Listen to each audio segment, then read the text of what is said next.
howlgalkani oo ahaa mid qorsheysan ayay ciidanka kumaandooska xoogga dalka ee danab ka sameeyeen deegaano hoos yimaada degmada Afgooy ee gobolka Shabeellaha Hoose.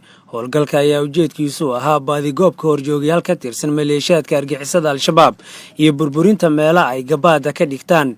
ciidanka kumaandooska ayaa howlgalka ka sameeyay tuulooyinka Galhareeri, Cumar Beere, Maguurto, Baalguri iyo Bulow oo kuwaasi oo dhammaan hoos yimaada degmada Afgooy ee gobolka Shabeellaha Hoose.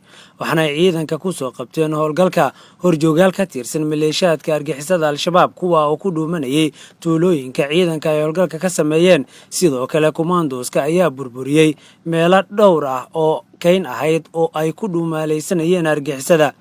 ciidanka kumaandooska xoogga dalka Soomaaliyeed ayaa soo qabtay horjooga Siidow Mayow Xaaji iyo ku-xigeenkiisa Isxaaq oo maleeshiyaadka argixisada Al-Shabaab u qaabilsanaa ururinta lacagaha baadda ah ee argixisadu ay ka qaadi jireen shacabka ku dhaqan tuulooyinka hoos yimaada degmada Afgooye. sida idaacadda ciidamada qalabka sida uu sheegay taliyaha guutada 16aad kumaandooska xoogga dalka danab oo howlgalka hogaaminayay gaashaanle Axmed Cabdullaahi Nuur Beeryare. ciidanka xoogga dalka ayaa gobolada dalka ka sameeya howlgallo qorsheysan oo ay ku bartilmaameedsanayaan horjoogayaasha argixisada Al-Shabaab iyo meelaha ay ku dhuuntaan. sidoo kale ciidanka waxay wadaan howlgallo kale oo ay kaga saarayaan deegaanada argixisadu ay dalka ka joogaan.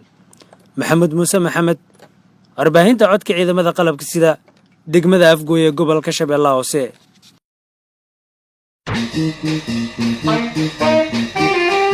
Thank you.